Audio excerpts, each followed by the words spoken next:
Bom dia a todos. A gente pode levantar para a gente orar, para a gente começar o nosso estudo.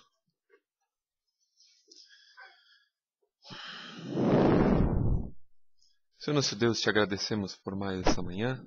Obrigado por mais um dia que tu criastes. Obrigado pela vida de cada um dos irmãos aqui presentes, ó Senhor. Obrigado pela vida também daqueles que hoje não puderam estar conosco. Tu possa também os estar abençoando, ó Deus. Obrigado porque podemos ler na tua palavra aquilo que o Senhor teve por bem registrar através de uma confissão, através de um documento tão humilde, feito por homens tão falhos, ó Senhor, mas desejosos de concretizar, ó Senhor, no coração dos crentes, no coração da igreja, um maior amor por Ti, uma maior confiança na Tua palavra. Que assim como o Senhor tem falado conosco através de todos os outros estudos, também hoje possamos aprender mais sobre a Tua palavra, mas que esse aprendizado sirva para transformar as nossas vidas, sirva para nos exercitar na fé, para nos animar na caminhada cristã ao Senhor, de maneira que possamos verificar que não é a confissão, mas sim a Tua santa e boa palavra que nos orienta, que nos anima, que nos conforta, Senhor. Abençoa-nos, ó Deus. Dá-nos um coração arrependido pelos nossos pecados, um coração contrito por tantos e tantos erros que cometemos, ó Senhor, mas também um coração que reconhece que podemos nos achegar diariamente diante do Senhor, pedindo perdão e tendo a certeza de que o Senhor nos perdoará. Obrigado, ó Deus, porque tal coisa para nós, como disse o salmista, é grande demais, ó Deus, para compreendermos. É além daquilo que podemos captar racionalmente. Por isso, pedimos que, segundo a Tua boa mão, pela fé, ó Senhor, possamos crer em tudo isso. Possamos crer de que o Senhor não rejeita nenhum daqueles que chega ao Teu Filho, ó Deus, contrito e buscando andar em novidade de vida, ó Deus. Ajuda-nos, ó Pai, segundo o Teu bom querer, ó Senhor, e que tudo isso sirva para a honra e glória do Teu Filho Jesus, no nome de quem nós oramos e desde já agradecemos. Amém. Amém. Nós, na última vez, falamos sobre os últimos dois incisos do capítulo 11, da justificação. Vemos como Deus ele continua a perdoar os pecados daqueles que são justificados, de como o crente ele pode ser feliz diante do Senhor e buscar diante de Deus um contínuo perdão de todas as suas falhas, de todos os seus pecados para com o Senhor.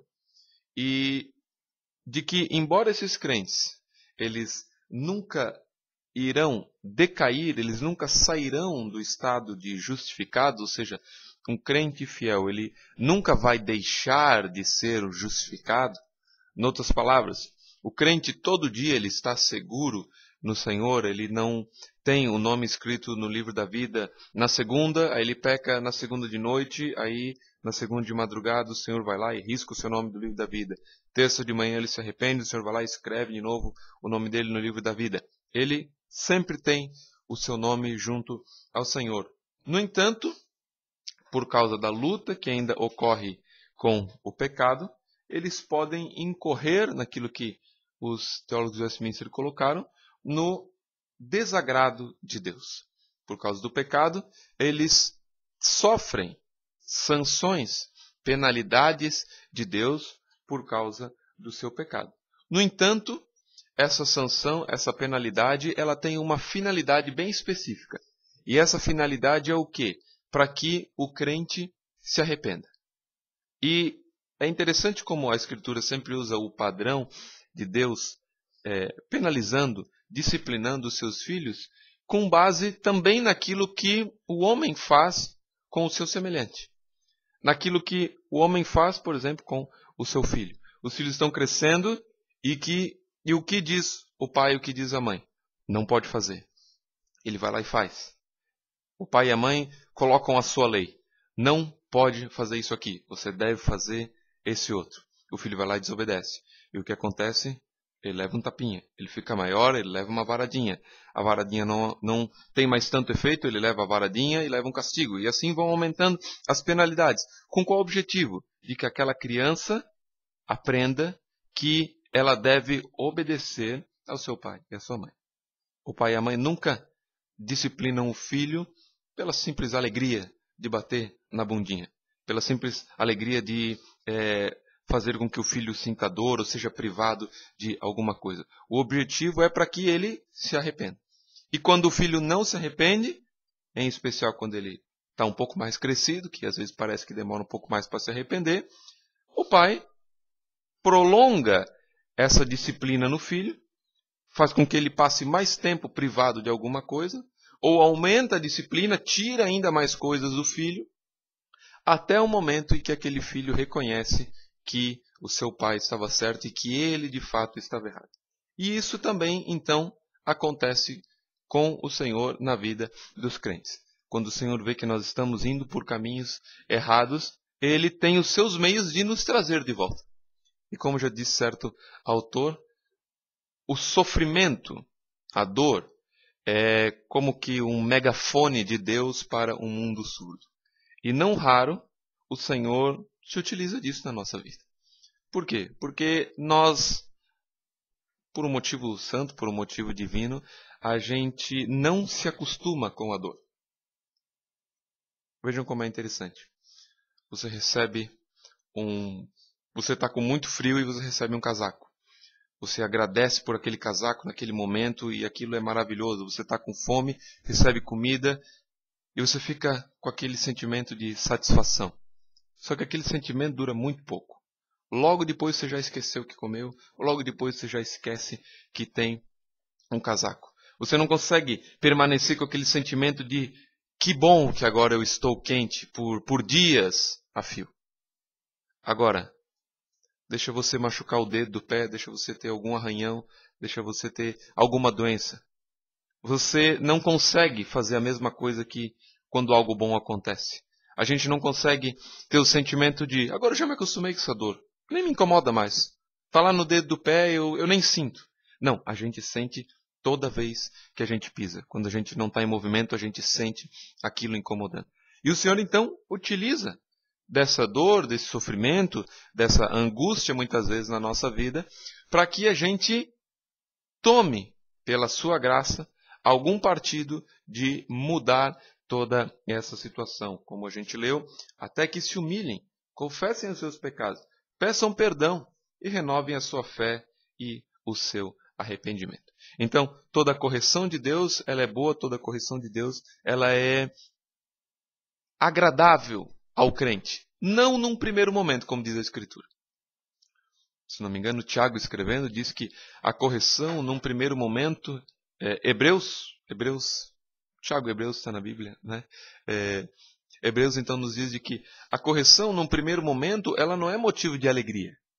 Quando um filho é disciplinado, ele não fica nem um pouco alegre. E por que a gente pode dizer isso? Porque a gente já foi disciplinado. Não temos, e eu não tinha nenhuma alegria quando meu pai me disciplinava. Mas aquele dito comum se torna cada dia mais verdadeiro. E o dito é, quanto mais velho eu fico, mais sábio fica meu pai. E isso acaba sendo muito experimentável na nossa vida. Quanto mais a gente cresce, mais a gente vê que o nosso pai estava não redondamente certo, mas quase certo em todas as suas atitudes que tomou para conosco. No nosso caso, no meu caso, o meu irmão, um pai cristão que nós tivemos, e muitas das coisas que ele fez foram 100% certas. Mas na ocasião a gente odiava, a gente detestava. Então o crente num momento ele não entende por que o Senhor trata com ele daquela forma. Mas no tempo oportuno ele virá a entender e agradecerá ao Senhor por aquela disciplina que o Senhor concedeu. E por último ali então de que a justificação dos crentes no Antigo Testamento era a mesma com relação aos crentes do Novo Testamento. Ambos eram justificados pelo sangue do Cordeiro. Ambos eram justificados pelo sangue de Cristo. Ambos eram justificados pelo favor do Senhor em prol do seu povo. E aí, dando seguimento a isso, a gente entra no capítulo 12, onde tem apenas um inciso, falando da adoção. Bem, se nós somos justificados, porque nós primeiro, somos chamados, temos uma vocação eficaz dada pelo Senhor, ali no capítulo 10, isso importa que nós tenhamos a adoção gratuita da parte de Deus. A gente pode ler então esse inciso, depois a gente vai comentando como de costume. Capítulo 12 da Confissão de Fé de Westminster, da adoção, no inciso 1, inciso único. A todos os que são justificados, Deus concede em seu único Filho Jesus Cristo e por ele a participação da graça da adoção, pela qual eles são recebidos no número dos filhos de Deus e gozam a liberdade e privilégios deles. Têm sobre si o nome dele, recebem o Espírito de adoção, têm acesso com confiança ao trono da graça e são habilitados a clamar Abba Pai. São tratados com compaixão, protegidos, providos e por ele corrigidos, como por um pai. Nunca, porém, abandonados, mas selados para o dia da redenção, e herdam as promessas como herdeiros da eterna salvação. Então, a primeira parte que a gente precisa verificar é de que a todos a quem o Senhor tem por bem justificar, ele concede, por causa de Jesus Cristo, a participação de ser adotado no reino de Deus. E o enfoque aqui, tanto dos teólogos como da Escritura, nessa doutrina da adoção, é o quê? É mostrar que naturalmente nós não estamos ligados com Deus. Por isso que se fala em adoção. Quando alguém é adotado, qual que é o que se subentende? De que ela não era naturalmente parte daquela família. E isso também é bastante importante na vida do crente. Naturalmente ele está em inimizade contra Deus. Naturalmente ele está em oposição a Deus. Por isso que ele precisa ser adotado. Ele precisa ser trazido para o reino de Deus, trazido para a comunhão com o reino de Deus. Em um determinado momento, o apóstolo Paulo fala de que os crentes são ministros da reconciliação.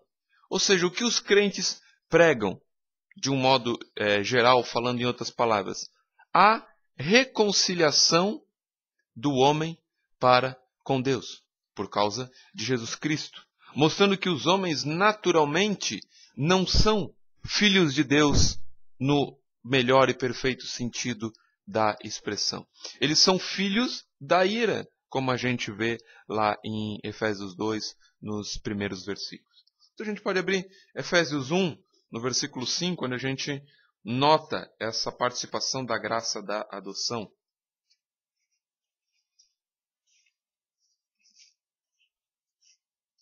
Efésios 1.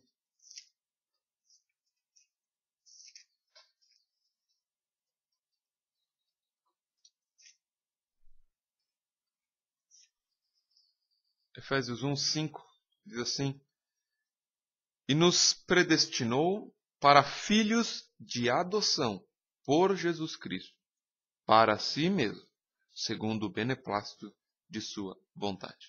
Quando nós estamos expondo essa passagem, nós verificamos que o Senhor predestinou aqueles filhos para adoção por Jesus Cristo, para si mesmo e também segundo o beneplácito de sua vontade.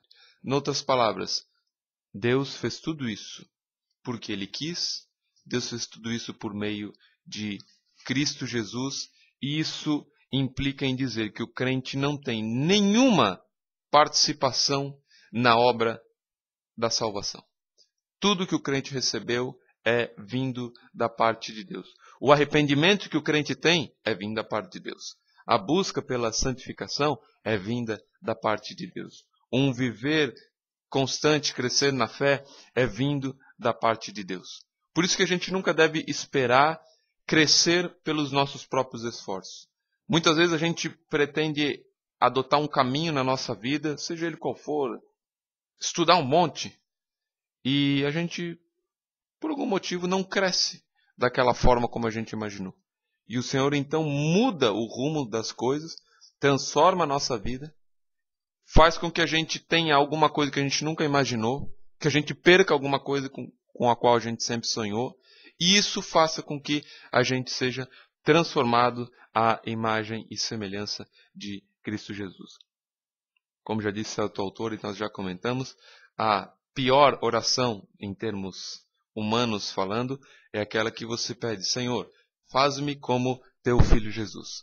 Porque nós vemos como Cristo Jesus foi amavelmente tratado. Mas como ele, para vencer todas aquelas coisas, teve que passar por situações tão angustiantes. E o crente então tem que lembrar de que, se Cristo passou por todas essas coisas, o próprio Cristo também disse que os crentes também passariam. E a grande graça é que Cristo morre e ressuscita para a eterna esperança dos crentes, para renovar a esperança de todo crente, mostrando que sempre o cristão tem que ter essa visão de peregrinação por esse mundo. Ele vai influenciando cada local por onde ele passa, mas ele entende de que quando ele não consegue todas as coisas, isso lhe relembra que ele é um peregrino. Isso lhe relembra que não deu tempo de eu fazer tudo o que eu queria. Mas é natural. É natural, eu não vivo para essas coisas. Eu não me engajo com todo o meu ser nas obras que ficarão nesse mundo. Eu me engajo primeiro nas obras do Senhor, nas obras que são importantes para a vida eterna. E esses mesmos, então, que possuem a graça de serem adotados por Jesus Cristo, o que implica dizer praticamente que Cristo é nosso irmão mais velho, isso é comum de se ouvir.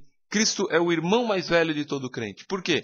Porque a Escritura mostra como Cristo, embora sendo filho de Deus, veio à terra e é chamado de filho de Deus. E é demonstrado como ele tem a primícia de todas as coisas, como ele foi grandemente amado pelo seu Pai. E a Escritura diz: nós somos adotados por causa de Cristo. Então, se nós somos adotados assim como Cristo é filho de seu Pai, nós também temos que Jesus é como que o nosso irmão mais velho. Isso muda bastante coisa.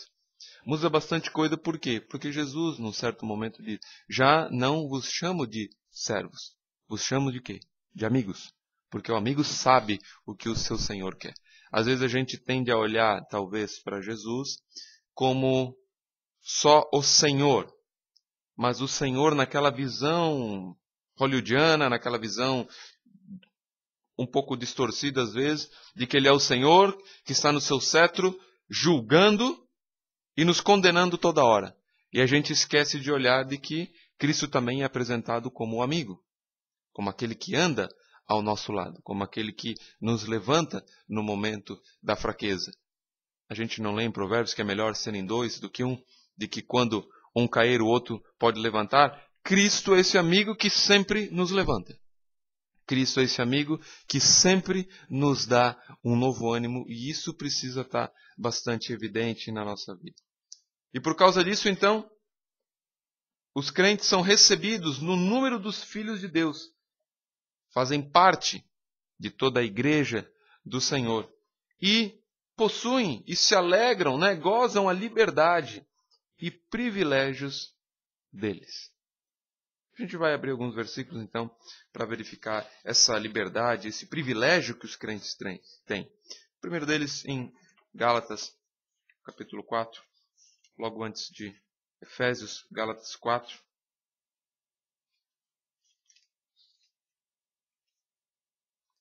Gálatas 4, versículos 4 e 5.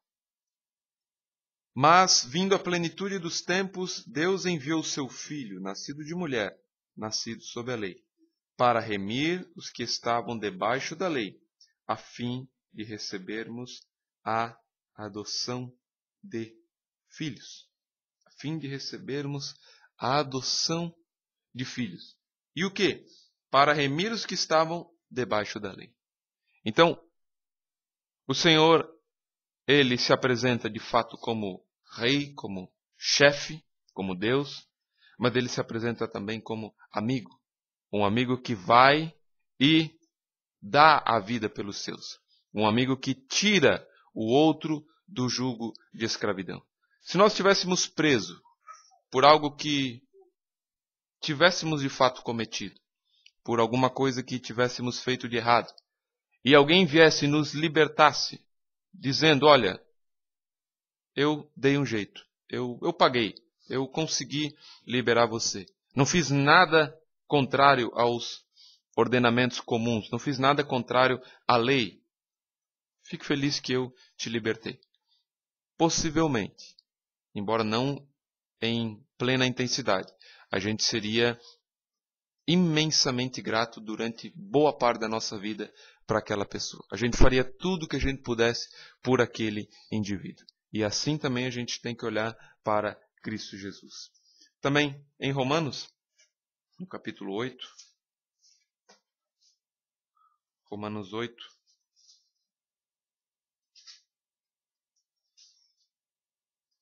Romanos 8, 17, diz assim: E, se nós somos filhos, somos logo herdeiros também, herdeiros de Deus e co-herdeiros de Cristo, se é certo que com Ele padecemos, para que também com Ele sejamos glorificados.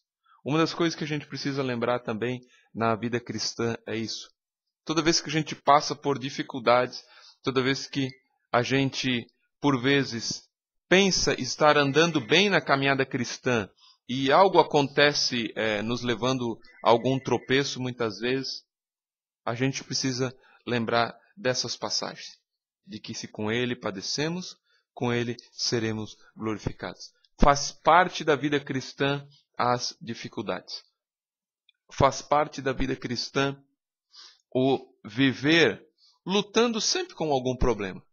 Seja agora nós sendo mais novos, seja se o Senhor nos preservar sendo mais idosos. Nós sempre vamos lutar com alguma coisa. E às vezes a gente vai chegar, muitas vezes nós já chegamos, à conclusão de: será que vale a pena lutar com tanta coisa? Será que vale a pena viver se esforçando, entre aspas, tanto pelo reino de Deus, pela vida cristã? E a gente acaba, às vezes, chegando à conclusão de que acho que não vale. Acho que não vale a pena lutar por tanto. Só que se a gente acha que não vale a pena lutar por tanto, a gente deve lembrar, então também não terá glorificação. Também não terá a coroa da vida. E a gente deveria se envergonhar cada vez que, eventualmente, a gente pensa assim.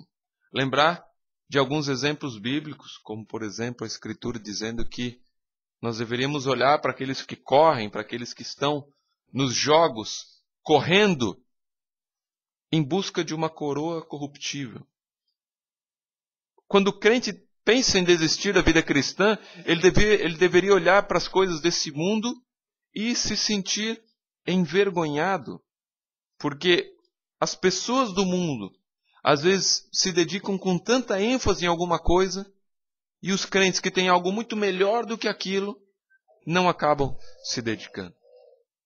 Nessa semana, acabei vendo com a minha esposa um documentário sobre um grande corredor, um grande velocista, Usain Bolt, o homem mais rápido vivo até hoje, aquele que nos 100 metros fez em 9 segundos e 30 e poucos, alguma coisa. E foi contado um pouco da história, evidente, daquele homem. E o que me faz lembrar agora disso é o tanto de esforço que ele colocava para chegar bem nas competições. O grande ápice do corredor são o quê? São os Jogos Olímpicos. A cada 4 anos. Então você treina 4 anos para correr umas 3 ou 4 vezes às vezes só. E em especial para correr uma única vez bem quando você chega na final. São 4 anos para correr uma vez bem corrido. Assim também é o crente. Ele treina um monte para ter uma glorificação, para ter uma vida cristã, para ter uma eternidade junto ao Senhor. A questão aqui que a gente precisa aprender é que o mundo não mede esforços para o alvo para que ele quer alcançar. O mundo não mede esforços com relação àquilo que ele tem por bem. Quando um homem no mundo coloca na sua cabeça que ele quer ser rico, ele faz todas as coisas possíveis para ser rico. E enquanto ele não for rico, ele não descansa. E o crente, não sei por que motivos, evidente por causa do pecado, ele não coloca às vezes na sua vida esse alvo de eu vou ser um cristão mesmo. Um cristão de verdade. Não um cristão de mentirinha. Não um cristão nominal. Eu vou ser um cristão verdadeiro. E talvez, porque na nossa vida cristã a gente não enxergue linhas de chegada para o nosso cristianismo, a gente pensa que tudo isso está muito longe. De que nós vamos estar com o Senhor, de fato, só quando a gente morrer. Mas a gente deve se lembrar de que, enquanto o crente está aqui, ele já está com o Senhor. E uma das grandes coisas que esse corredor falou, e quem pratica exercício sabe disso, é que não adianta você se esforçar se você não tem prazer naquilo. Não adianta você querer ser alguém se aquilo para o qual você está treinando não te traz prazer. Eu posso até gostar de jogar handebol vez por outra, mas eu não consigo me imaginar treinando sempre para isso. E assim também é na vida cristã. O crente, ele não deve ser crente pensando que coisa eu tenho que ser crente. Que coisa mais chata eu tenho que ir no culto. Que coisa mais chata eu tenho que ler a Bíblia. Que coisa mais chata, vem os irmãos aqui na minha casa para orar. Ele não deve ver dessa forma. Ele deve buscar ter uma vida agradecida ao Senhor, porque Ele pode ter essas coisas. Isso é muito importante para nós. E também no Evangelho segundo João, no capítulo 1.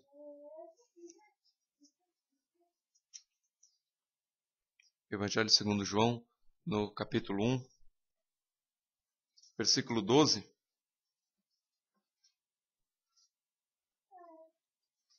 João 1,12. Mas a todos quantos o receberam, deu-lhes o poder de serem feitos filhos de Deus aos que creem no seu nome.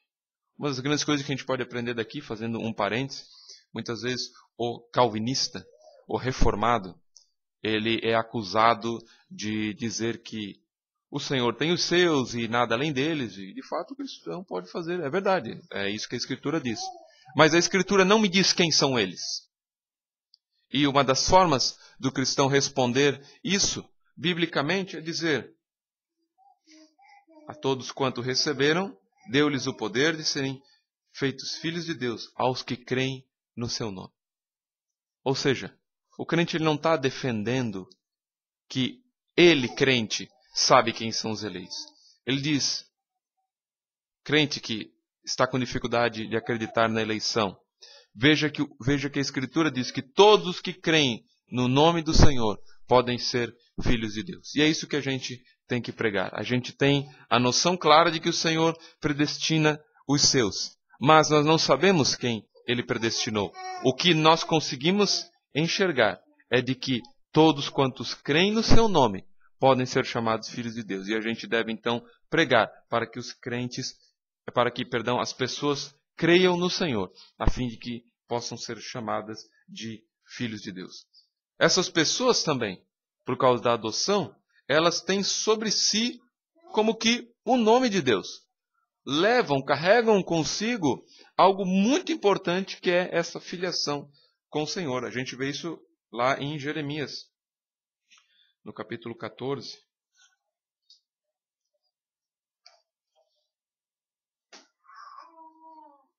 O bebezinho está animado hoje.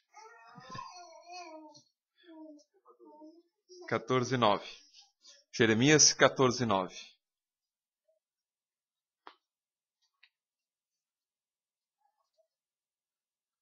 Por que serias como homem surpreendido, como poderoso que não pode livrar? Mas tu estás no meio de nós, ó Senhor, e nós somos chamados pelo teu nome. Não nos desampares. Também, na segunda carta aos crentes em Corinto, no capítulo 6, no versículo 18. 2 Coríntios 6, versículo 18. E eu serei para vós pai, e vós serei para mim filhos e filhas, diz o Senhor Todo-Poderoso. E também em Apocalipse 3, no versículo 12.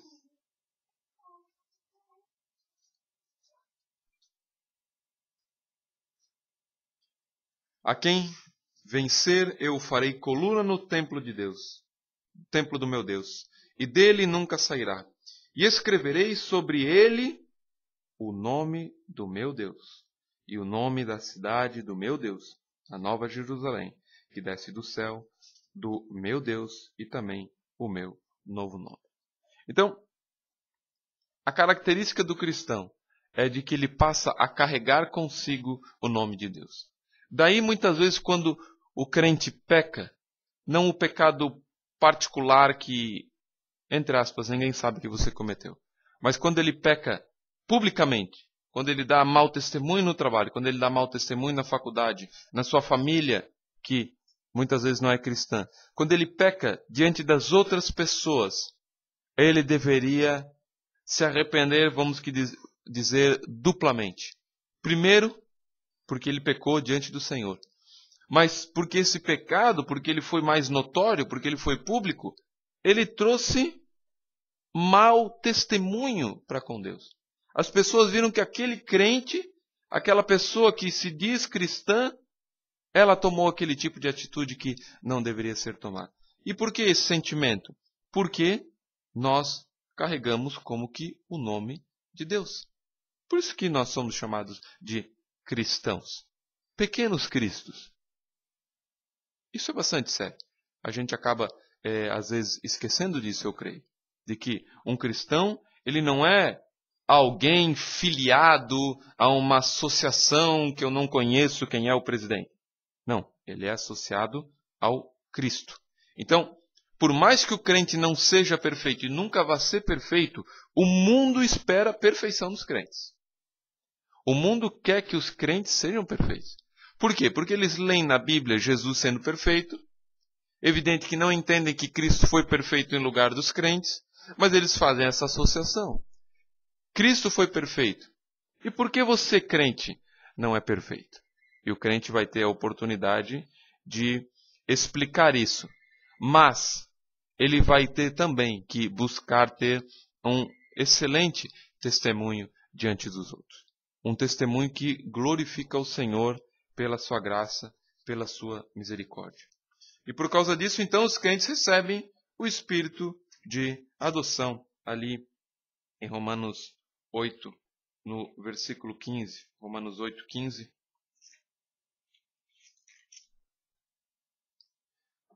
Romanos 8, 15.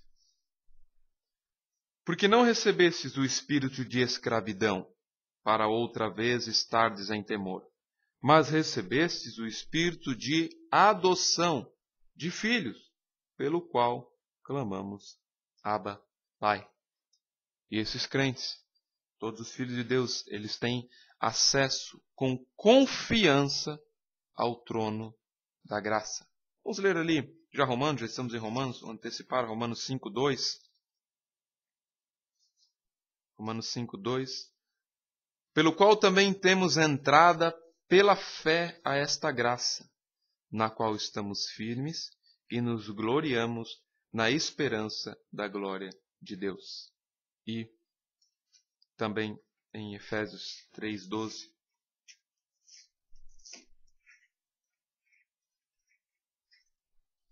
Efésios 3:12. no qual temos ousadia e acesso com confiança pela nossa fé nele. Então, uma coisa bastante comum que a gente encontra na Escritura é a declaração de que o homem naturalmente está em oposição ao Senhor. De que o homem está numa posição muito ruim diante de Deus naturalmente. De que o homem vai morrer se ele não se arrepender. Constantemente a gente vê a Escritura dizendo isso.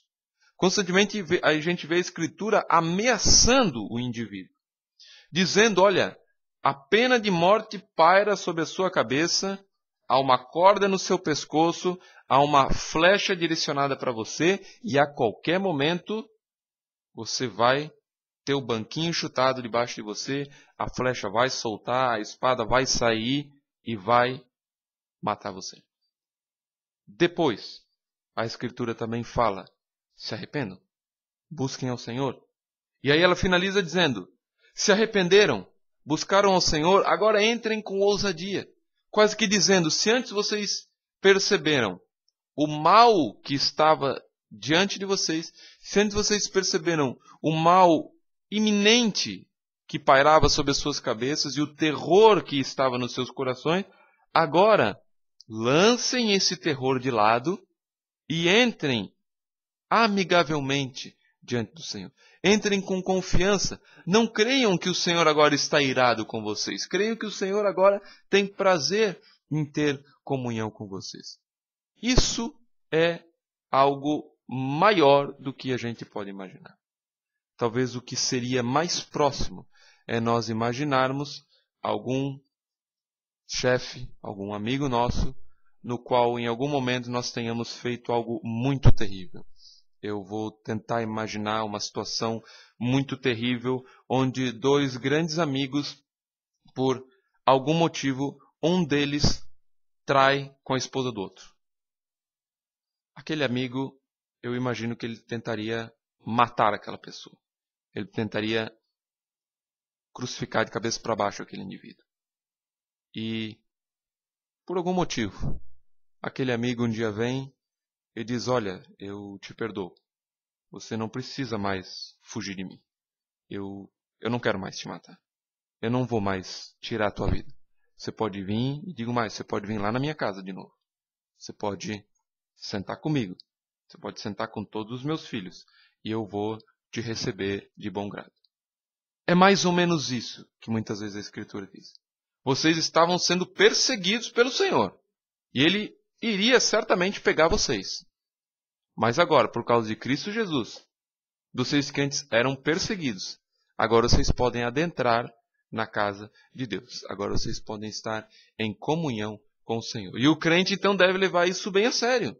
Deve levar isso com alegria no coração, porque agora ele não é mais um fugitivo de Deus. Agora ele é alguém que pode estar junto com a sua família, pode estar junto com os seus. E a gente percebe como esse relato, como essa ideia que a Escritura passa, essa doutrina, esse ensinamento, ela é exemplificada em algumas coisas. Por exemplo, naquele indivíduo que andava pelos sepulcros, se cortando, se batendo, andava sem roupa e ninguém conseguia expulsar o demônio deles. Vocês lembram dessa passagem? E Jesus cura aquele endemoniado. Manda os demônios entrarem nos porcos, os porcos se jogam do precipício. E o que acontece com aquele homem que andava no meio dos sepulcros, vivia no meio dos sepulcros, ninguém conseguiu conter, ele não andava perto da sua família, ele não andava perto de ninguém. O que acontece depois que o Senhor o livra? Ele diz para Jesus, deixa eu te seguir, deixa eu ir contigo. E Jesus diz, não, você não vem comigo. Você vai lá contar para os seus, para a sua família, para os seus conhecidos, o que eu fiz por ti. Ele era alguém excluído da família. Ele era alguém que ninguém conseguia ter contato com ele. E a partir do momento então que o Senhor o livra, ele passa a ter contato com a sua família. Talvez a sua família que antes o odiava, que tinha um grande desprazer naquele indivíduo. Agora aquela família recebe aquele elemento. E você pode imaginar como como se deu a volta daquele indivíduo para sua família. Talvez todo mundo viu aquele indivíduo chegando, já fechou a porta, já fechou tudo, pensou, lá vem o endemoniado. Lá vem um indivíduo que ninguém consegue controlar. E ele mostra então de que agora ele é uma outra pessoa pela graça do Senhor. Então essa perspectiva tem que ter na vida do crente. Essa perspectiva tem que habitar a vida da igreja, mostrando que o Senhor ele transforma uma vida de exclusão, uma vida onde o indivíduo está constantemente sob a ira de Deus, para uma vida de retorno à casa, uma vida de retorno ao lar, uma vida de retorno à comunhão inicial, assim como Adão tinha com o nosso Senhor. Por causa disso, os crentes também são habilitados a clamar, Abba Pai. Lemos ali em Gálatas, não chegamos a ler esse versículo, mas passamos perto dele, Gálatas 4, 6. E porque sois filhos, Deus enviou aos vossos corações o Espírito de seu Filho que clama, Abba, Pai. Jesus falou isso lá em Marcos, no capítulo 14, no versículo 36.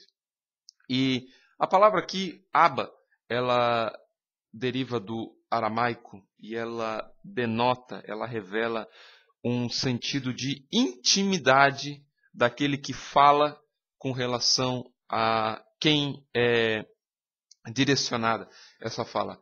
É uma demonstração do vigor da união do crente com Cristo, com Deus. Quando Cristo fala, ele demonstra essa união íntima que ele tinha com o seu Senhor.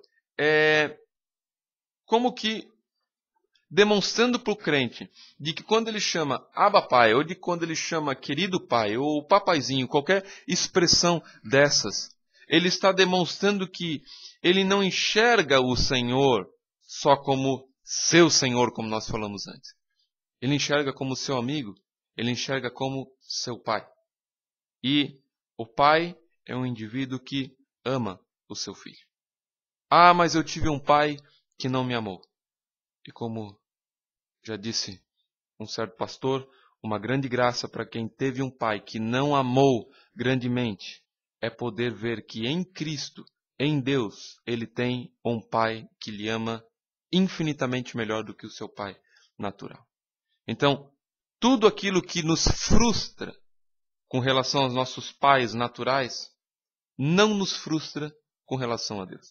Tudo aquilo que nossos pais fizeram de errado, todas as vezes que eles exageraram na disciplina, todas as vezes que eles não nos disciplinaram, todas as vezes que eles nos deixaram andar pelos nossos caminhos, a gente percebe que em Cristo nós não temos nada disso. Em Cristo nós podemos chamar Ele de Pai no completo e perfeito sentido dessa palavra.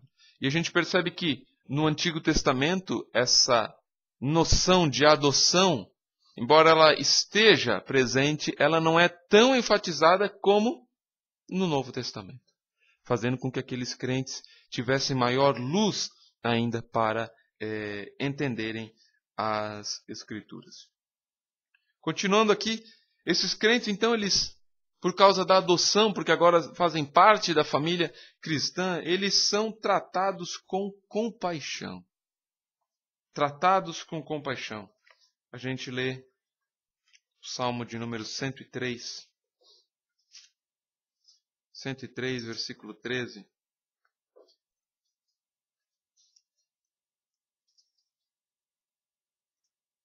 Assim como um pai se compadece de seus filhos, assim o Senhor se compadece daqueles que o temem. As coisas que eu fiz de errado, que meu irmão, que minha irmã fizeram de errado quando a gente era pequeno, certamente mereciam maior agressividade.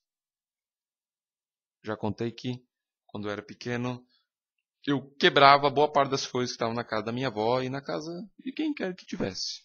Era um prazer assim, espetacular que eu tinha quando era bem pequenininho. Eu não me lembro disso, mas contam as histórias que isso é verdade. Proporcionalmente, qual deveria ser a punição se nós fôssemos pegar a lei direto? Olho por olho, dente por dente. Quebrou? Quebra o guri inteiro. Deveria ser alguma coisa parecida com isso, nós fôssemos levar a um extremismo. Mas, de qualquer forma, o tanto de coisas que eu quebrei não foi correspondente ao tanto de penalidades que eu recebi pelas coisas que eu quebrei. Por quê? Porque o pai se compadece dos seus filhos. Ele sabia que eu deveria receber muito mais punição por todas as coisas que eu fiz. E essas foram coisas materiais, foram as outras coisas que a gente acaba fazendo. Mas o Senhor se compadece. O pai se compadece dos filhos. Isso não significa deixar o filho sem correção. O filho sem correção é, com toda certeza, um filho que não é amado pelo pai. O pai que diz, não, eu vou deixar meu filho criar sua personalidade. Ser corretamente entendido, tudo bem. Mas se for por aquilo que muitas vezes as pessoas querem dizer, a pessoa está dizendo, eu vou deixar meu filho criar a sua personalidade de pecador e deixa ela criar o monstro que ela quiser dentro dela. Os filhos não foram feitos para serem deixados ao seu próprio arbítrio. Os filhos foram feitos para serem ensinados pelos seus pais. Quando eles são pequenos, eles não têm que querer muita coisa. E a gente, quando é pequeno, a gente quer muita coisa. Os filhos, quando são pequenos, têm que aprender a obedecer os seus pais. Eu não quero vestir essa roupa. Não tem que querer, minha mãe dizia. Tem que usar. Mas não combina. Mas sou eu que digo que combina o que não combina. Você não tem ainda discernimento suficiente para achar que isso não combina. E tudo isso tem por trás o se compadecer, muitas vezes, dos filhos. O Senhor, então, ele se compadece. Não significa ter pena dos filhos, mas significa olhar com amor para com os filhos. Meu filho pegou e quebrou tudo, mas ele ainda é meu filho. E o Senhor faz a mesma coisa. O meu filho pecou, ele errou, ele teve uma semana lixo diante de mim, mas ele ainda é meu filho. E isso é comprovado na vida do crente quando o crente peca e ele se arrepende dos seus pecados.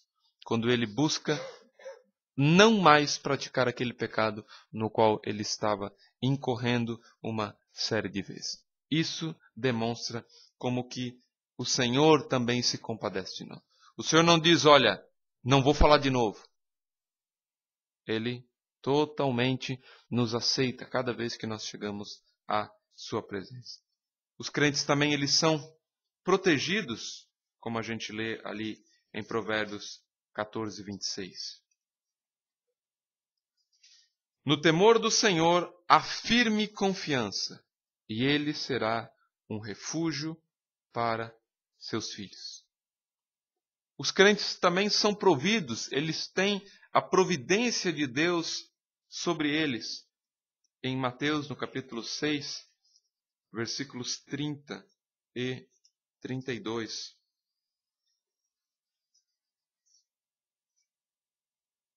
A providência que tantas e tantas vezes a gente se esquece. Mateus 30, 6:30. Pois se Deus assim veste a erva do campo que hoje existe, e amanhã é lançada no forno, não vos vestirá muito mais a vós, homens de pouca fé. E o 32. Porque todas essas coisas os gentios procuram.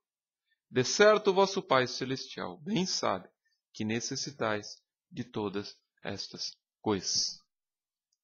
A gente perde muito dessa característica cristã de refletir sobre a providência de Deus, porque a gente não para notar as coisas da natureza, como já comentamos. Você pega e vê os animais andando pelo campo e você pensa, como é que eles sempre têm comida no campo? Porque o Senhor faz a graminha crescer, o Senhor faz o mato crescer, o Senhor faz a plantação ter vigor. São pequenas coisas que, infelizmente, passam muitas vezes batido na nossa vida. Mas a gente relembra de que o Senhor cuida de cada uma das suas criações. Nós lemos um determinado salmo de que os leõezinhos, o que eles fazem? Eles clamam ao Senhor pela comida. Eu nunca vi um leão clamar ao Senhor pela comida. Eu nunca vi ele de mãozinha junta pedindo ao Senhor, me dê comida. Mas a Escritura diz que eles buscam no Senhor, mostrando que se não fosse o Senhor conceder comida àqueles animais, eles então não teriam o seu sustento, porque o seu sustento vem totalmente do Senhor. Quando a gente olha algum documentário na savana, na África, naquelas localidades lá, qual que é a nossa perspectiva? Pelo menos eu muitas vezes penso assim. Como é que aqueles animais acham comida no meio daquele nada? Como é que eles acham água no meio daquilo lá? Aí a gente pensa, puxa vida, o Senhor manda outro animal, muitas vezes para ser morto, para que ele tenha o seu sustento. E a gente fica espantadíssimo com aquilo. Em especial quando o animal está caçando há dias e não encontra nada, de repente ele encontra uma presa e ele consegue abater. Aí a gente fica maravilhado com aquilo e a gente se esquece de que a mesma coisa acontece com a gente. E que a mesma coisa sucede conosco. De que, assim como o Senhor concede alimento para aqueles animais, e que assim como o Senhor veste a erva do campo, o Senhor também cuida de nós. O Senhor providencia o supermercado, o Senhor providencia a água, o Senhor providencia a comida, o Senhor providencia a vestimenta, providencia o deslocamento, faz com que a gente ande de avião e o avião não caia. Por que o nosso avião não cai e às vezes o do outro cai? Por que o nosso carro às vezes sofre menos acidentes do que carros de outras pessoas que a gente conhece? Providência de Deus, graça de Deus. A Escritura diz, pensem mais nisso. Vocês não olham para coisas tão pequenas, vocês não olham para aquela flor no campo e acham aquilo magnífico. Como é que pode algo tão lindo crescer? Pensem que o Senhor cuida muito mais de vocês do que cuida dessa florzinha.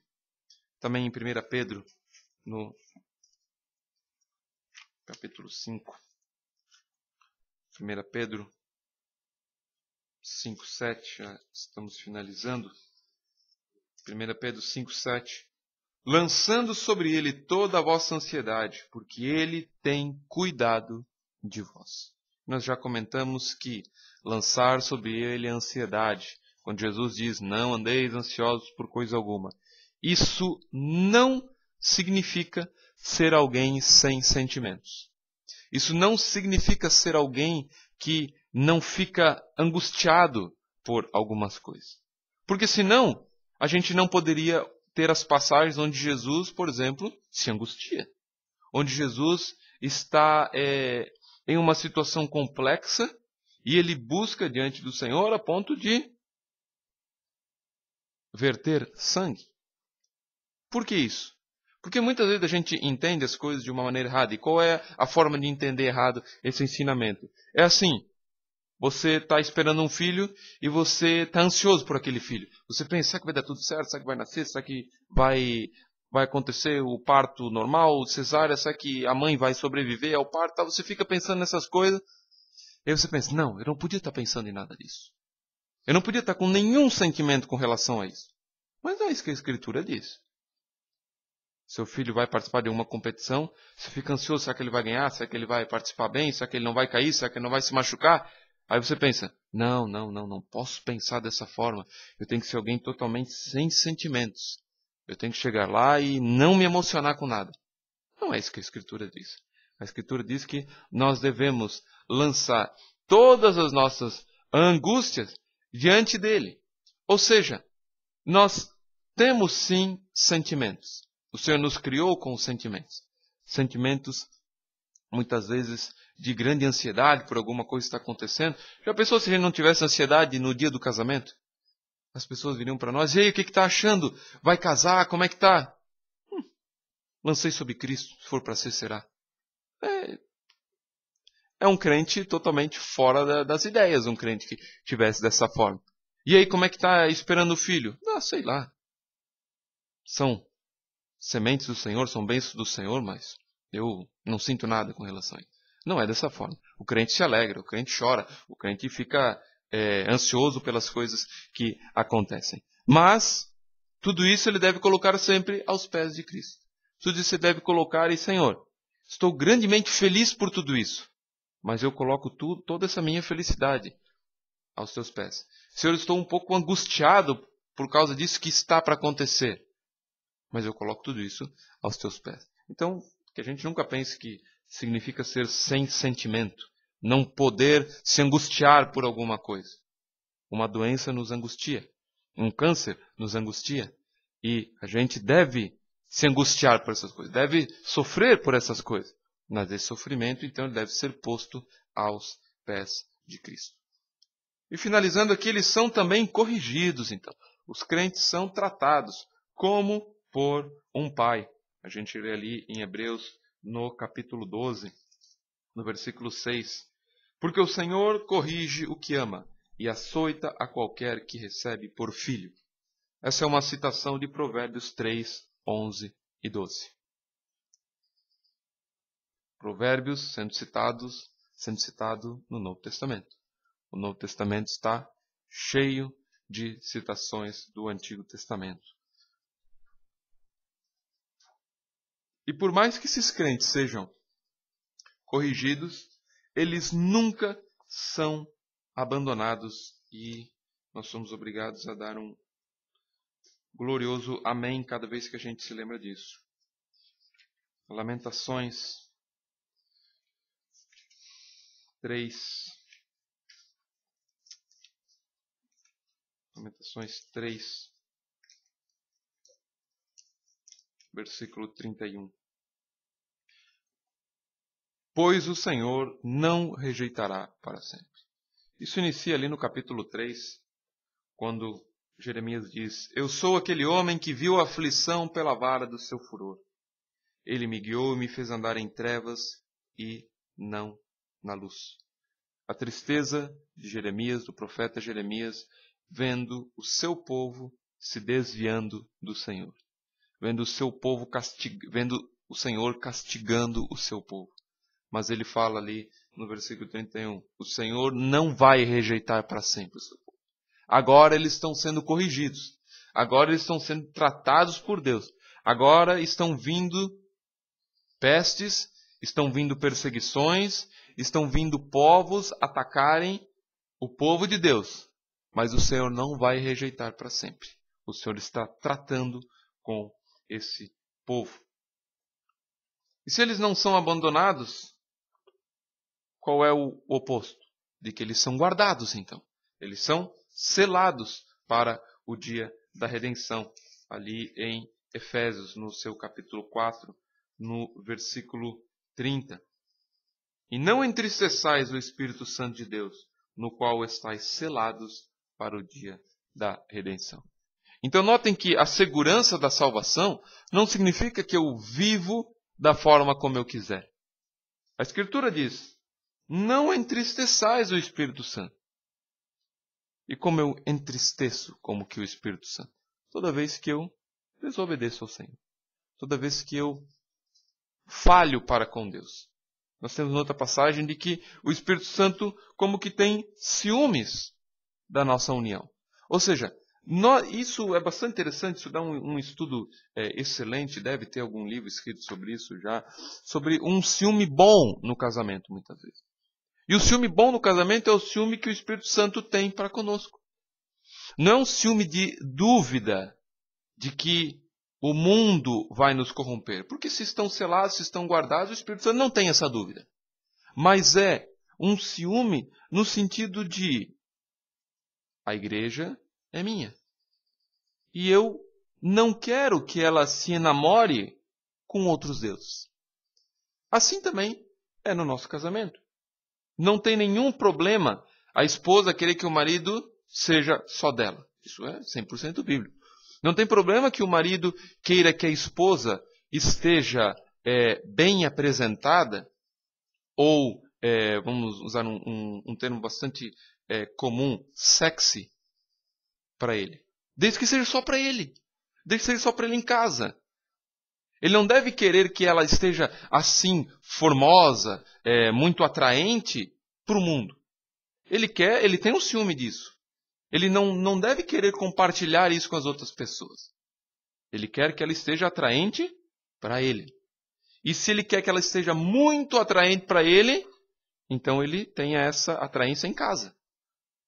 Em casa, com as cortinas fechadas e aproveitem a vida de casado. Agora, esse ciúme, ele é bom. Esse ciúme, ele é adequado. E aqui então a gente nota esse padrão da Escritura, de que o Espírito Santo, ele querendo sempre a comunhão com os crentes, ele não deseja que os crentes se namorem com outras, entre aspas, pessoas, com outros deuses. Ele não quer que o crente siga outros caminhos que não o caminho do Senhor. Então, a gente nota de que ter a segurança da salvação não significa brincar com a salvação. Não significa brincar com a relação que existe. Não é porque eu sou casado com a minha esposa que agora eu vou ficar brincando de namorar com as outras mulheres. A mesma coisa acontece com o crente com relação ao seu Senhor. E esses crentes, então, eles, pela graça de Deus, herdam as promessas. Eles podem herdar as promessas pela graça de Deus. Ali no capítulo 12 também, no versículo 6.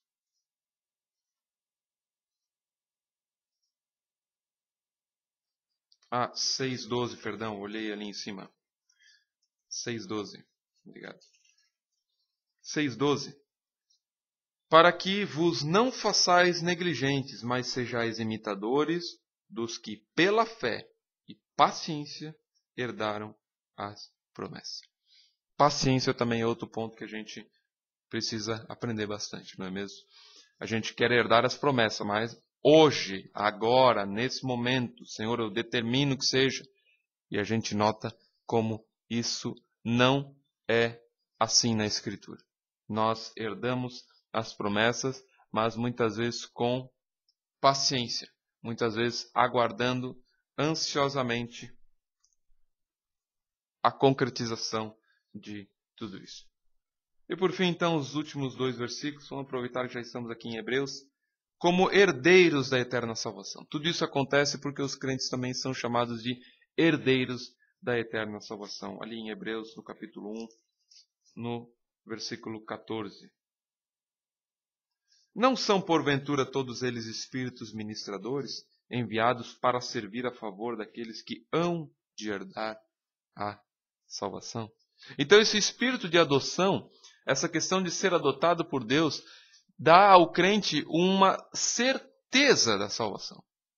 Mas essa certeza da salvação, ela vai sendo confirmada no coração do crente conforme ele executa as boas obras. Mais adiante na confissão nós vamos ver num capítulo das boas obras e a gente vai ver que as boas obras são aquelas somente determinadas na Escritura.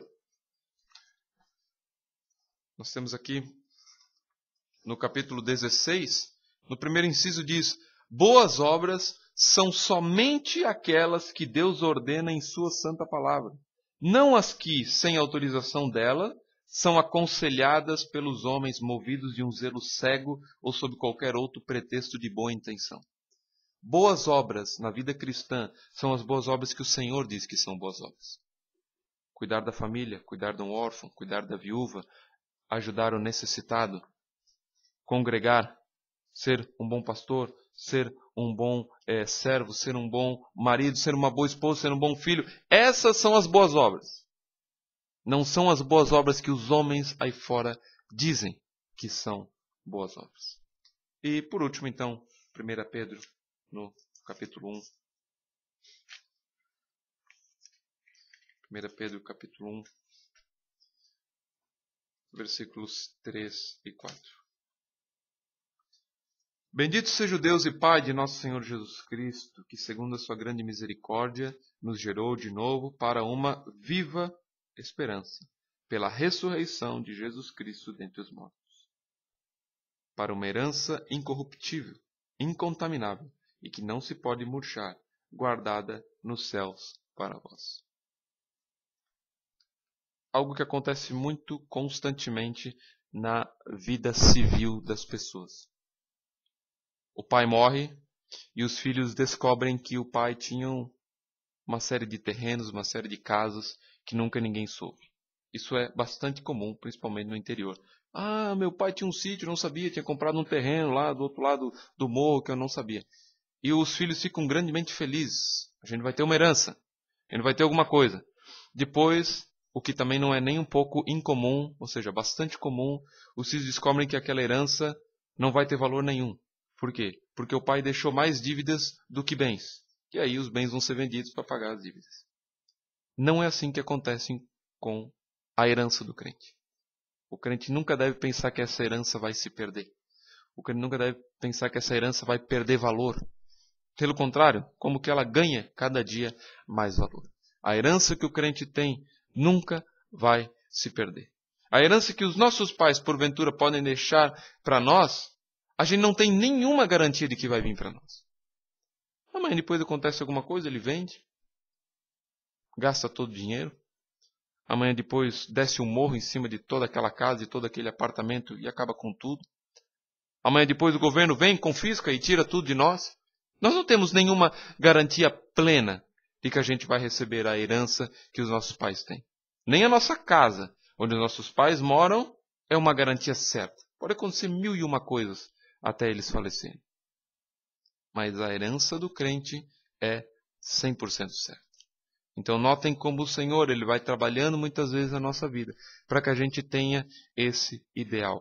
A herança certa é a herança que vem do Senhor. Todas as coisas nessa terra são passíveis de mudança, são passíveis de alteração, são passíveis de corrupção.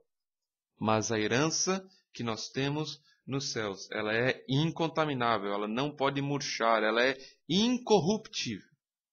E que grande graça a gente tem, então, de fazer parte dessa família, por meio da adoção por Jesus Cristo, e termos essa herança que não se pode perder. Amém?